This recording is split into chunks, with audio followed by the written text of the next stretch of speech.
second in the series of TET at Izmir. And before you go tonight, please make sure you pick up one of these folders. It's got lots of information about upcoming courses and things. So please take one before you go. I don't know how to introduce this gentleman. I was thinking about this morning, how can I introduce Steve? And I was thinking back to my kind of previous life as a graphic designer, which was basically me sitting in my pajamas with crayons. And this morning I was having a rather heated debate about CCQs and the present perfect. And I thought I've changed. And who sparked that discussion in my own head was this gentleman here. And he's been my teacher and my tutor, and thank you for everything. Ladies and gentlemen, Steve. I thought we'd start with a little music this evening, actually. So here's a nice little song for you.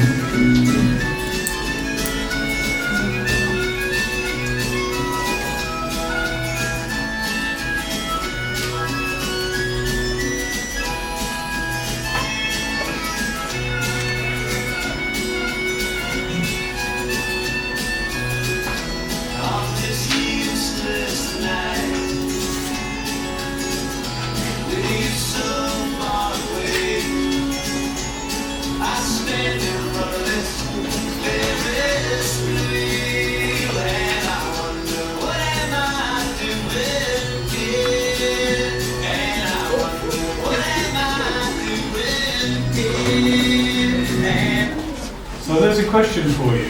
What are we doing here? It's actually a question that you might be asking yourselves now. And I very often ask myself that question too. But for the moment, if you'd like to look at the pictures on the slide, you'll probably recognise yourselves in one way or another. So possibly 5 or maybe 6 days out of the week, you'll be driving to school, or you'll be sitting on the service bus, or you'll be sitting in the teacher's room with a pile of books in front of you, thinking, why am I doing this? How many people have thought that at some point in their lives? Put your hand up. No, put your hand up if you've never thought this. Yeah, I thought so. See, some of you are lying, aren't you, already? Okay. So what we're going to do this evening is try to get some way towards answering this question. So we're looking at a sense of purpose. So why we do what we do, and possibly how we do it. Okay, so just to get you going, can you turn to one or two people who are sitting near you and tell them what you do? So do you teach EFL, which is what? English? Good, okay. Do you teach ESP, which is? For specific purposes. ESP. Good, well done somebody. Okay, do you teach ELF?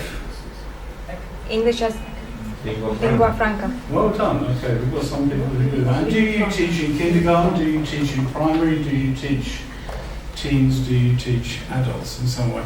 So can you just turn to a few people and tell them what you do?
how many primary teachers we've got here?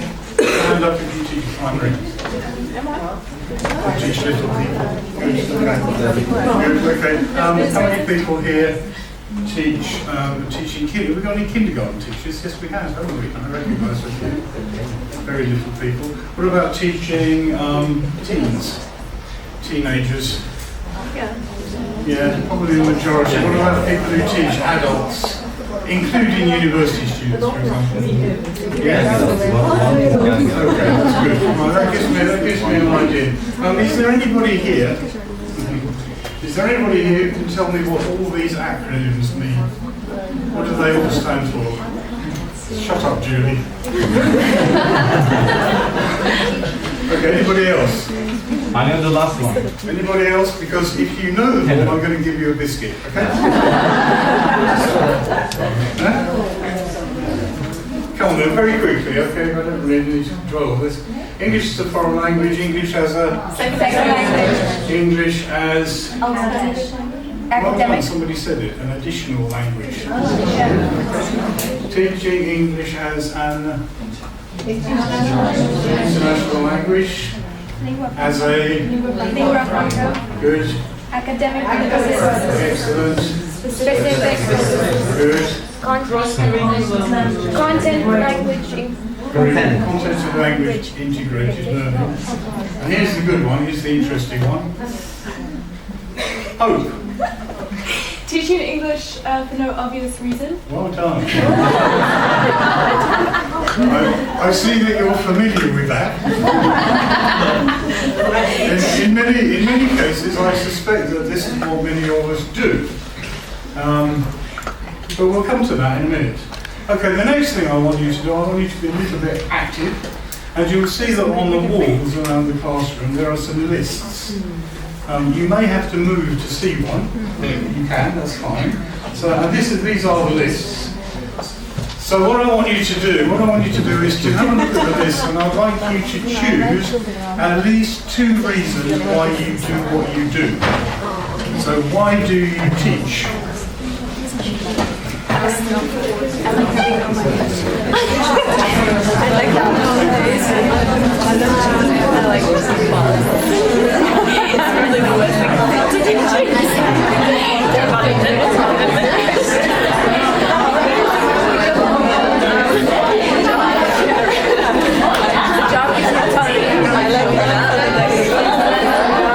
have a lot to say. I love the English language. I want to make a contribution.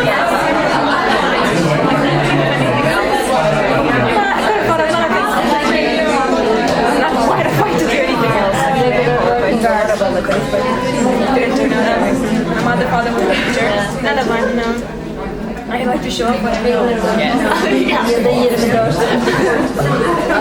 I like regulars. Yeah, I love them. Okay,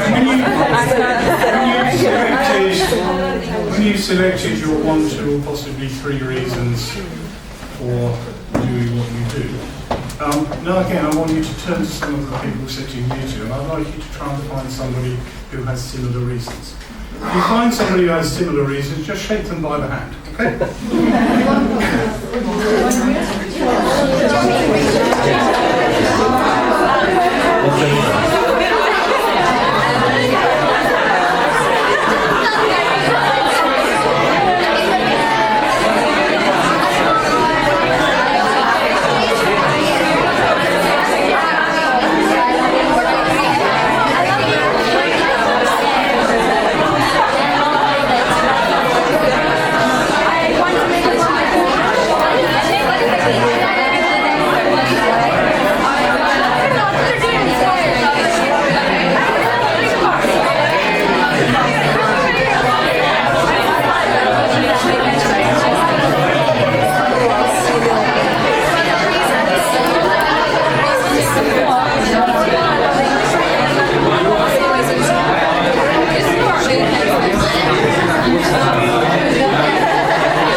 Did you find other people who had similar reasons to you? Yeah. What were the most common reasons that you found? Amongst you? Loving the English language. Somebody said love of the English language. Very commendable, excellent. Okay, any others? Good, alright, okay, these are all very kind of heartfelt reasons. I'd like you to be honest on it. I like to be the boss. I'll tell you why I'm a teacher, actually. It's got nothing to do with... We have been inspired by a teacher here, this group. Right, good. Yeah, I'll tell you why I'm a teacher. I have three good reasons. One, my dad was a teacher. Secondly, because I couldn't think of anything else to do. And thirdly, when I started teaching, teachers got 7 or possibly 8 weeks holiday in the summer. That really appealed to me. I think my reasons for teaching changed a little bit after that. Question at the top here, and it's a very important question. Are these purposes or are they reasons? Excuse me. Think hard.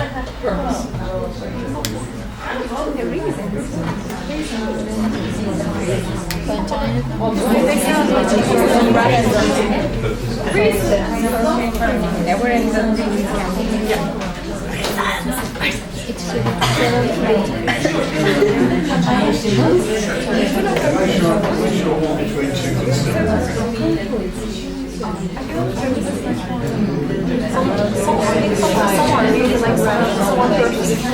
So what do you think? Are these purposes or are they reasons? Why do you think that? With motivation. Okay, so are they purposes? They're personal. Right. You can't be motivated for a purpose. Okay. Okay, good. So we discovered that these are kind of personal reasons for being teachers.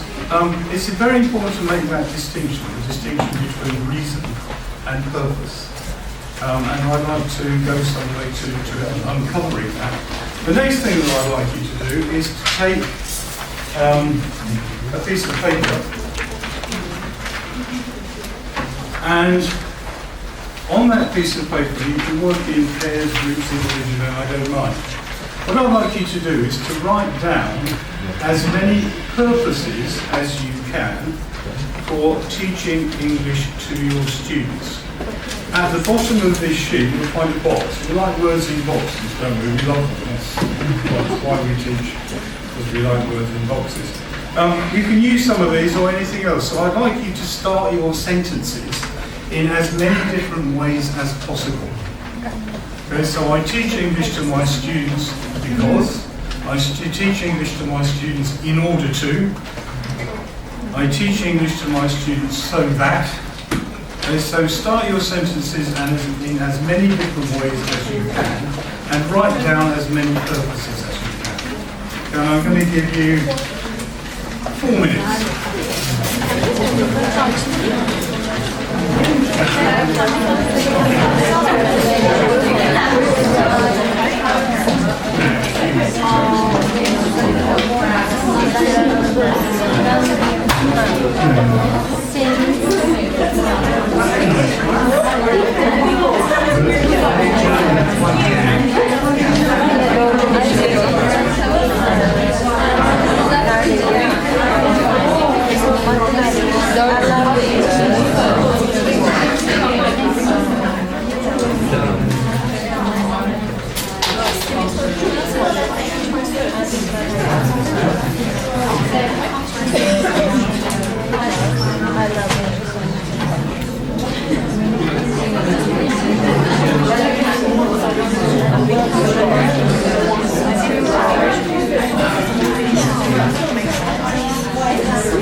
Oh, this is fair one. Fair one. Thanks very much.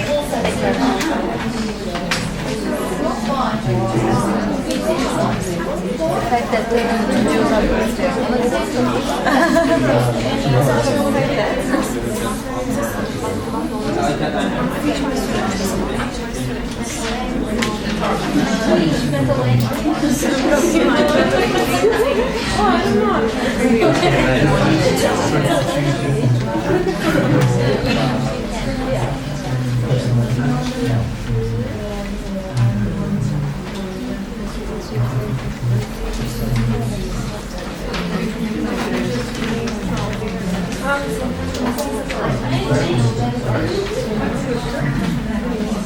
tricky because most of these, or some, I mean, some of these are sometimes business purposes. Yeah. It's I put teaching students what they want in life. Okay. What they want. Yeah. So yes, it's something similar, like help them develop themselves. So that they may achieve their language goals. Or that they improve their use of language. And introduce to helping them enjoy the learning process more.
Because I've never used YouTube. I've played this before. With YouTube. Really? Yeah. Because I get language exercise from subscription of the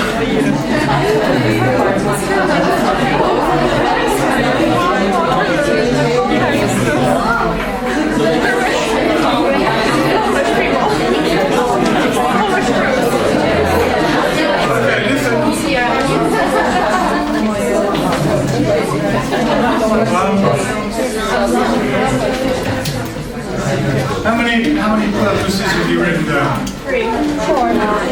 How many? 3. 3. Any more than 3? 10. 5. 10. 8. Any advice on 10? Any advice on 10? No. Senior wins the biscuit. This is the same biscuit that I didn't give anybody before. Okay, so. Cindy, would you like to give us 2 of your purposes?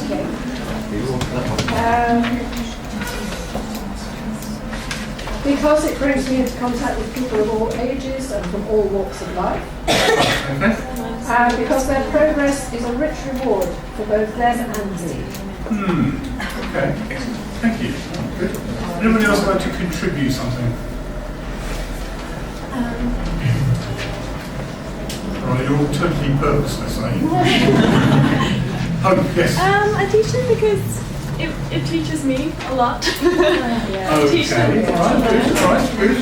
Other things, yes. I'd like to share my knowledge with the students. Lovely, nice, good, okay. Any others?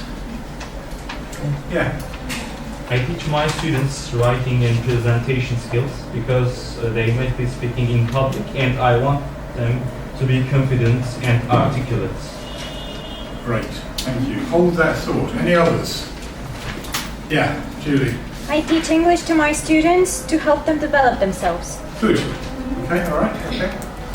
Any others? With a view to give them opportunities. Okay, think about the last three that we've heard. What did those three things have in common? Julie, can you say yours again, please? I teach English to my students to help them develop themselves. Good, okay, and yours was? Presentation skills, especially. Would you like me to repeat? Yes. Okay, I teach my students writing and presentation skills because they might be speaking in public and I want them to be confident and articulate. Good, okay, and could you repeat yours, please? I teach English to my students with a view to give them opportunities. Okay, all right. What of those three reasons or three purposes got in common? Somebody said? Sorry. So those are survival skills in life, actually. Good, okay, Yeah, they are. teaching English so that they can survive. Good. Yes. Good. Okay, what I'm getting at here is the difference between a reason, which might be for you, and the purpose, which is more likely to be for them. So what are you trying to achieve at the end of the process? Okay, and we've mentioned possibly academic skills, developing themselves as people, and what was your achievement?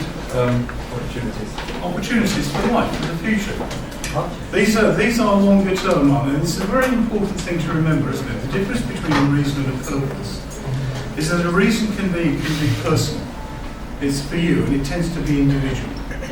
Purposes tend to be general, and they tend to be longer term, and they are to do with long-term achievements. Okay, so think again. I'm just going to give you 1 minute again to think again and come up with one purpose for teaching English. Think long-term, think achievement, and think about the students. Okay, so I'm just going to give you 1 more minute to think.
What did you come up with? Well, we are equipping our students to be able to communicate with a much wider spectrum of people. Great. Okay, so maybe to function internationally. Yes? Good, all right. Okay, good. Any others? I believe it also gives them a different perspective in life. Good. To really get to know the Okay, world better. so to broaden their attitude, perhaps to accustom them to other cultures and ways of thinking. Good, okay. Anything else? Yeah. To develop their communicative skills. Good. And Okay. they will apply it Interpersonal everywhere. skills. Excellent. Good. Any others? Yeah. I teach English to kids because I want them to see English not as a foreign language, but international language. Excellent. Okay, good. All right, so let's change that attitude towards learning English. Any others? Well, those are all very good examples, aren't they? They're very good answers with a kind of broader and deeper point of view about why we're doing things. So we're concentrating now on purpose. What's the grammatical structure that we usually use to denote purpose? How do we usually express it? Yes, the infinitive of purpose, yes. So if you say I do this too, it probably indicates purpose. All of this, of course, fits into a general philosophy about education. Okay, so that's what we do. So we give students information through instruction, and the reason why we do it, and this is a very old quote, but it hasn't changed very much. To prepare students to live a useful life, to teach them how to live pragmatically, practically, and immediately, meaning now, in their current environment. And of course the environment was very different in 1938 to the environment now. So that's the thing that's changed. And that's maybe why some of the things that we do in the classroom have changed, and why our purpose may have changed. So those things do change.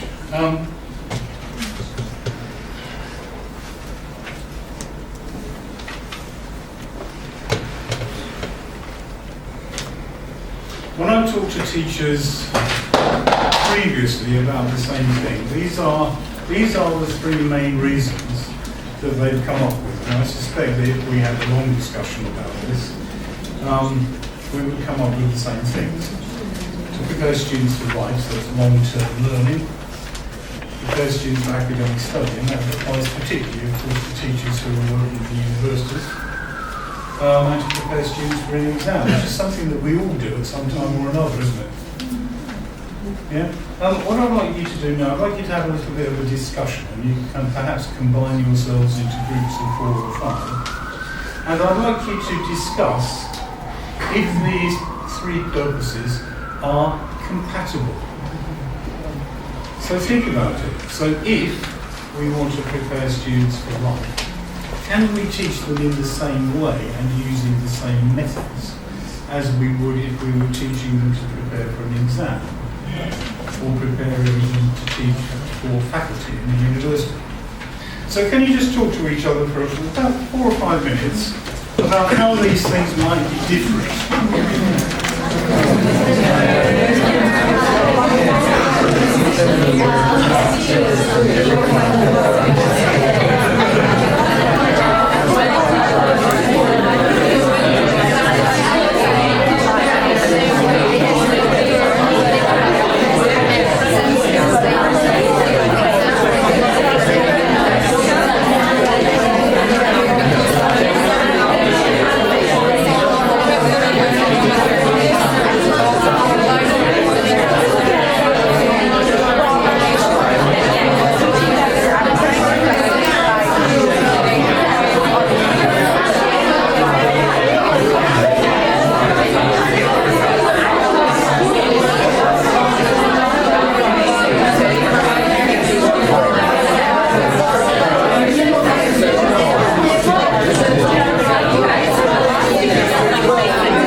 This is a simple yes/no question. Are these three purposes compatible or not?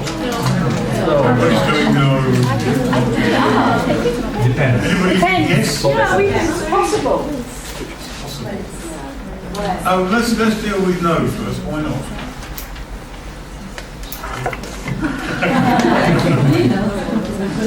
No, I'm not sure. Why not? Why aren't they compatible?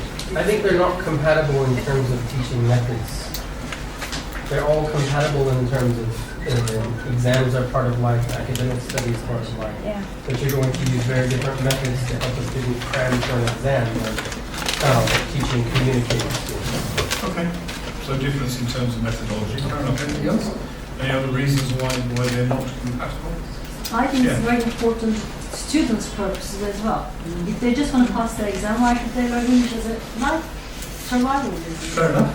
Fair enough. Yeah. And we would adjust to that, wouldn't we? I have no objection to people preparing students for exams. You know, exams are part of the way towards achieving what you want to achieve, aren't they? So fair enough. Any other reasons why they're not compatible? English for life could be long term, whereas the second and third could be short term. Okay. So the second and third are things that happen in school, and perhaps the first one is things that happen. Keep going. Maybe. All right. Good. Okay. Any other reasons? Any other ideas? Well, I think the problem is that you can become so focused on the exam, which is immediately before you, that you actually forget that that's a step on the way to your long-term aims. So in other words, teaching for exams becomes just teaching for exams. Well, it can be. Everything else goes out the window. Yeah, that does happen. The reason I'm asking you to talk about this is because it's something that we lose sight of quite often, isn't it? You know, we have a particular job to do. We have to teach a certain group of students to pass a particular exam, whatever they're going to do. And every year that I'm here, and I've been here a long time, you know, teachers come to me and they say, you know, we've got a new book this year. And I know what's happening in the school. You're turning up at your school or the university or whatever at the beginning of the year, and you're given a book and you're given a syllabus, and you're told to go and teach the students. But probably the deeper questions are not asked. So, you know, why are we doing this? What are we trying to achieve? If you're working in a university, it might be fairly easy to answer that. Well, we're trying to get our students to up to a certain level whereby they can study an academic subject in English. So in certain circumstances, it's easier to decide what your purpose is than others.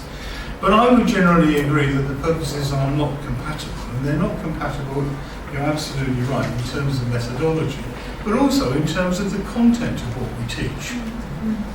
You know, the content of what we teach for an exam is not necessarily the same as we teach for academic purposes, or for lifelong learning. I'm going to try to reinforce that. On your handouts, you've got two word clouds. And these word clouds are prompts. They're not comprehensive. So these are some of the things that we teach. So we teach vocab, we teach literature, we teach pronunciation, we teach a bit of critical thinking occasionally, we teach study skills sometimes, and we teach a lot of grammar, of course, because we love doing that. So these are things that we teach, and these are some of the ways that we teach them, things that we do in the classroom. So we focus on accuracy, or we focus on fluency, we give more or less reading, we drill sometimes we don't, we do pronunciation work, but not very often. We try to get students to speak, and so on. So these are what we teach and how we teach. There are lots of other things that you can add to these. What I'm going to ask you to do now is to go away. You will have noticed that outside there are some tables set out with some flip chart paper and some pens. I'd like you to organise yourselves into groups around those tables. There are lots of tables, so probably no more than 4 or 5 people at a table. I'd like you to decide collectively what your purpose is. And by referring to the two word clouds and adding anything that you want to. I want you to decide how and what you are going to teach to fit your purpose. So, listen very carefully. At your table you have a flip chart. I'd like you to divide it into two. On the left, what you teach. On the right, how you teach. And a title at the top giving the purpose for which you are teaching. Okay, so each group is going to produce a poster basically, based on what and how we're going to teach. And at the end of that, we'll come back here and we'll compare those posters and see how similar or different they are. So I'm going to give you 12 minutes and 30 seconds to prepare a just write poster. phrases, right? Sorry? Just phrases. Just phrases, yes. All right. So, you know, do more reading, do more literature, teach note-taking skills, whatever.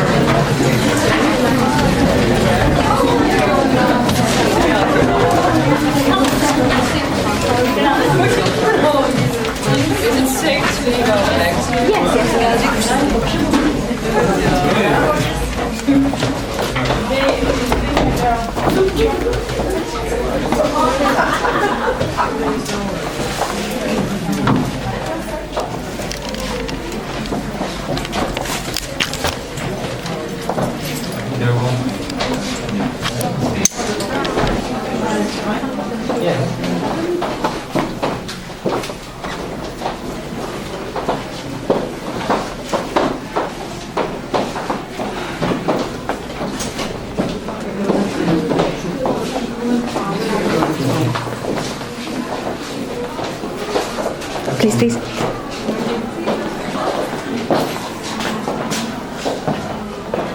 I'm going to be the cameraman. If we're going to do this, we're going to do this right, Steve. Smile! Hey.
When you're doing it back to front, you need to think about the purpose first.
And you work in the primary middle school?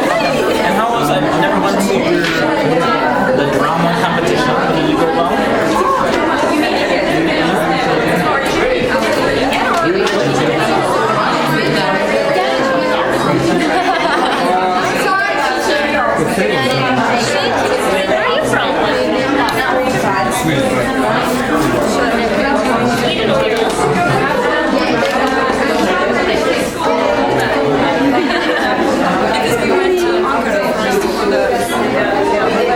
Okay, listen please, I'm going to stop you there. I'm going to give you 5 minutes just to walk around and have a look at each other's posters. Look for purpose and look for how the group have approached that purpose. And is it different from your purpose and the way that you would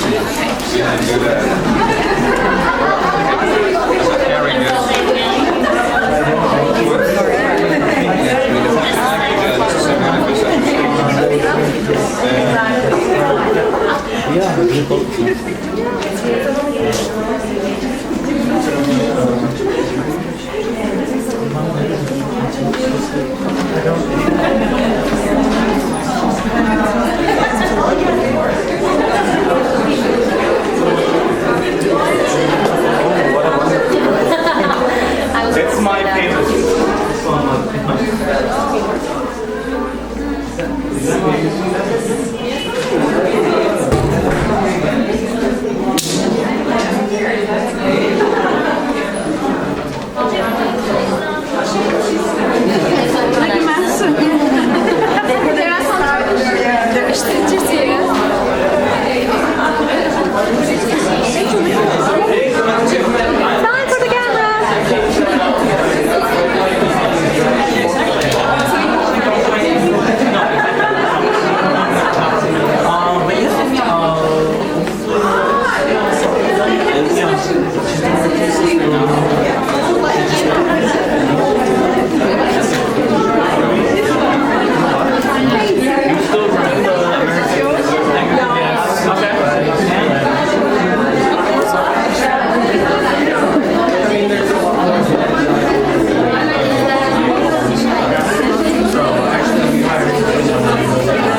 posters.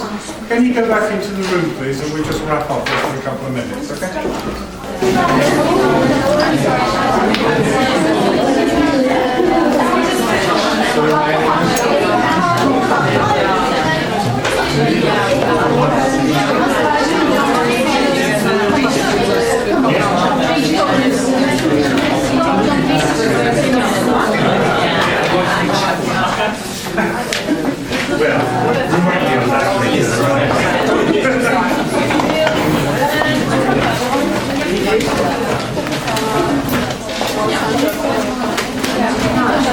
Okay,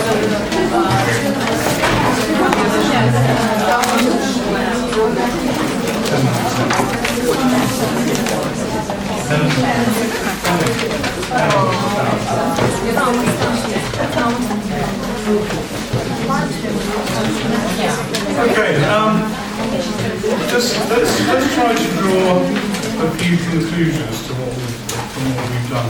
So what have you learned from that exercise, do you think? What conclusions can you come to, having looked at all of those posters and having developed one yourselves? What conclusions can you come to? Purpose is very important. Yes. The way how to teach.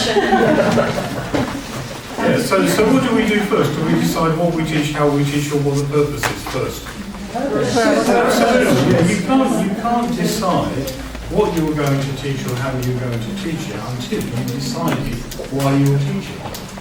And I suspect, although I'm not throwing out a general criticism here, but actually this doesn't happen very often. As I said before, very often we're given a book and a syllabus and we're told to teach, but we're not really at all sure why we're doing it, or perhaps, if we think a little bit deeper, whether we're meeting the purpose that we intended to meet in the first place.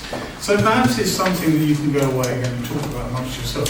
I think it's also something you could have meetings about at your schools and your institutions, because I think it's fundamental that you decide why you're doing what you're doing before you decide how and what you're going to do.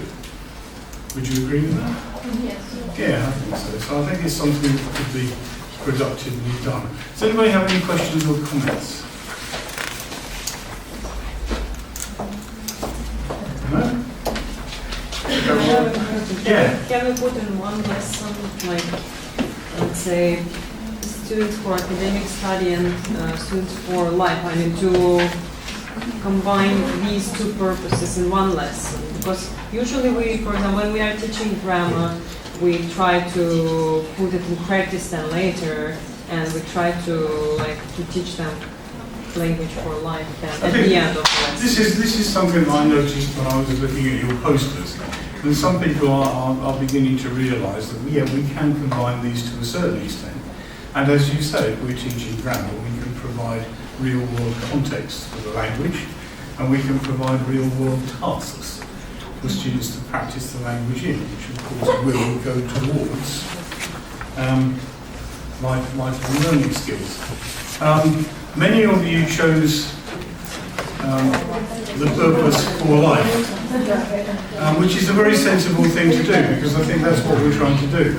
And one of the things that I've discovered in the last few years through reading and research is that our purpose for teaching English as a life skill is becoming much stronger as a result of globalisation, internationalisation, and all of these kinds of things. Last year or the year before, for example, about 9 or 10 million Turks travelled abroad. It's a lot. Yeah? So, and lots of people study abroad, and lots of people communicate with people from other countries. Another interesting statistic is that there are now 3 non-native speakers of English to every 1 native speaker of English. So basically, the language is now an international language. It's your language rather than my language. So very clearly, we need to move our teaching, our learning in that kind of direction. It's also true that in not very far in the future, that nobody will be guaranteed a job for life.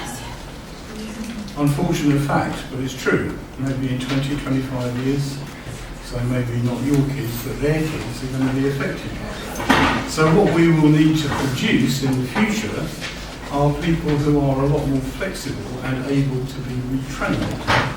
Now that tells me that we need to concentrate a lot more on the content of what we teach. It also means that we need to teach a lot more in terms of thinking skills. Flexibility, critical thinking skills, 21st century skills, and so on. So we need to build those into our repertoire of what we teach and find out how to teach them. So those are all things for you to go away and think about. Thank you very much for being with me. Go and have a cup of coffee or a drink and carry on talking about it if you want to. Okay.